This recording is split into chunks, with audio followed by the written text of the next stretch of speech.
আপনার লাইসেন্স বাতিল করানোর ব্যবস্থা নিতে পারি।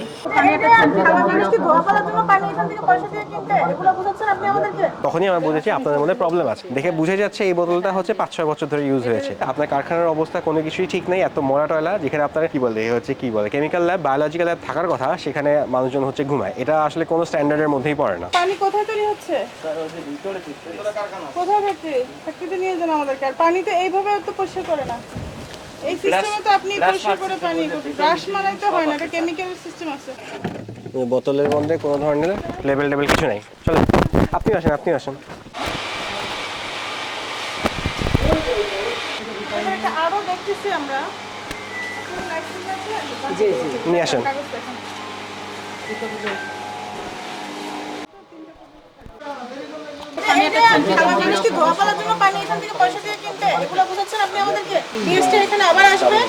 আপনারা যে লাইসেন্স নিয়েছেন, যে মানে ক্রাইটেরিয়া দিয়ে, সেটা যদি আপনারা ফলো না করেন, আপনার এই দোকান প্রতিষ্ঠান বন্ধ করে দেওয়া হবে, 1 নাম্বার।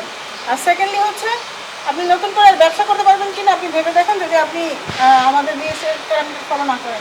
লাইসেন্সিং আপনাকে দেওয়ার সময় আপনার কারখানার যে অবস্থায় দেখে যাওয়া হয়েছিল ওই অবস্থাকে আপনাকে আসতে হবে। আপনি যেভাবে কারখানা এখানে হচ্ছে চালাচ্ছেন, এটা কোনো নিয়মের মধ্যে পড়ে না। আপনারা প্যাকিং বাইরে করতে পারেন না, প্যাকিং আপনাদের এখানেই করতে হবে, ফিলিং প্যাকিং সব এখানে করতে হবে। আপনারা এই পাইপ দিয়ে বাইরে নিতে পারবেন না, কারণ পাইপের মধ্যে এখানে শ্যাওলা আছে।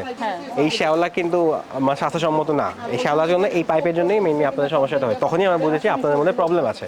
আপনাদের বোতলের মধ্যে প্রপার লেবেলিং থাকতে হবে। 3 বছর আগে লাইসেন্স, 2023-এ লাইসেন্স নিয়েছিলেন, বাট এরপর এখন আপনার অলরেডি লাইসেন্স মানে হচ্ছে রিনিউয়ের সময় চলে আসছে। রিনিউয়ের সময় আপনি সরাসরি যে হচ্ছে কথা বলেন, একবার রিনিউয়ের জন্য মানে হচ্ছে বিএসটি ওয়ান স্টপ সেন্টারে যে আবেদন করে দিয়ে আসবেন। তখন ওয়ান স্টপ সেন্টারের ওখানেই আপনাকে দোষ হচ্ছে স্বীকার করতে হবে। আপনি বলবেন যে 3 বছর আগে লাইসেন্স নিয়েছিলেন, কিন্তু আপনি লাইসেন্সের জন্য কোনো মোড়কজাতের প্যাকেজিং লাইসেন্স করেননি। তো প্যাকেজিংয়ের জন্য আপনি 1 সপ্তাহের মধ্যে পেপার নিয়ে রাখবেন। আপনার বোতলগুলা হচ্ছে অলরেডি কালার আউট হয়ে গেছে। আর এগুলা কি আপনি হচ্ছে রিউজ করবেন? না না না, কি করবেন এগুলা? ফেলে দেই। আচ্ছা, নতুন হচ্ছে মুখাগুলো কোথায়? নতুন মুখাগুলো ভিতরে এগুলা ফেলে দিবেন, এগুলো আপনাদের এখানে রাখা যাবে না।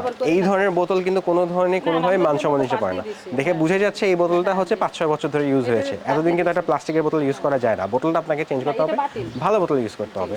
ভেতরে যারা বোতল আছে ওখানে কিন্তু কিছু বোতল আছে, আমি এখান থেকে দেখতে পাচ্ছি। আপনার বোতলে ফুড গ্রেড সার্টিফিকেট আছে? 2023-এ যখন আপনাদেরকে লাইসেন্সটা দেওয়া হয়েছিল, তখন কিন্তু আপনাদের ফুড গ্রেড সার্টিফিকেট ছিল। এটা ছাড়া কিন্তু লাইসেন্সটা দেওয়া হবে না। হ্যাঁ, যাদের কাছে ফুড গ্রেড সার্টিফিকেট আছে ওদের কাছ থেকে কি আপনি হচ্ছে বোতলগুলো এনে সরবরাহ করছেন না? এই বিষয়ে আপনাকে শিওর হতে হবে। আপনার হাজবেন্ডের অনুপস্থিতিতে আপনি হচ্ছেন এখানকার ম্যানেজার, এখানে আপনাকে দায়িত্ব নিতে হবে, আপনার ম্যানেজারকে দায়িত্ব নিতে হবে।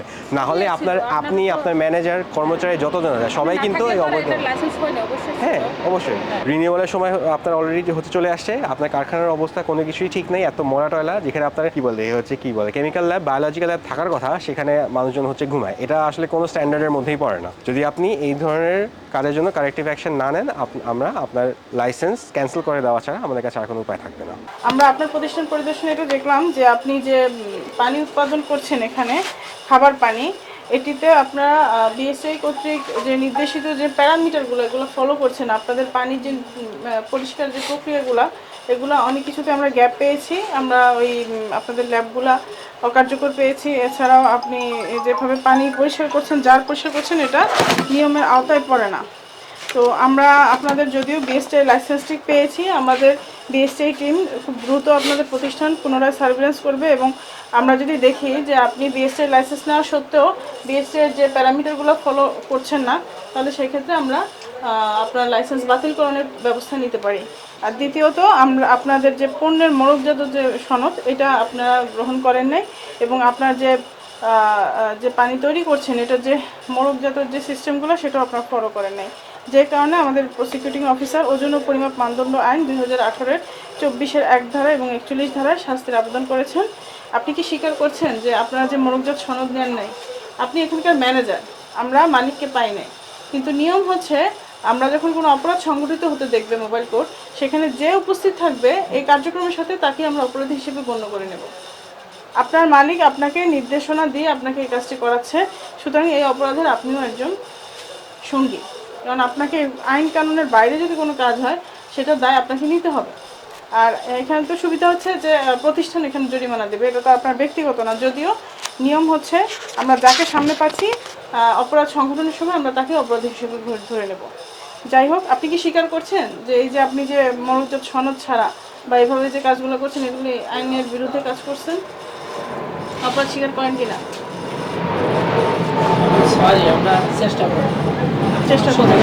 আমরা আপনাকে সুযোগ দিচ্ছি যেহেতু আমরা পণ্যের যে আপনার যে মোড়কজাত সনদ আপনারা গ্রহণ করেন নাই, সেজন্য আমরা আপনাকে ওজন ও পরিমাপ মানদণ্ড আইন 2018-এর 24-এর 1 ধারা এবং 41 ধারায় 50,000 টাকা অর্থদণ্ডে দণ্ডিত করছি, অনাদায় 1 মাসের কারাদণ্ড।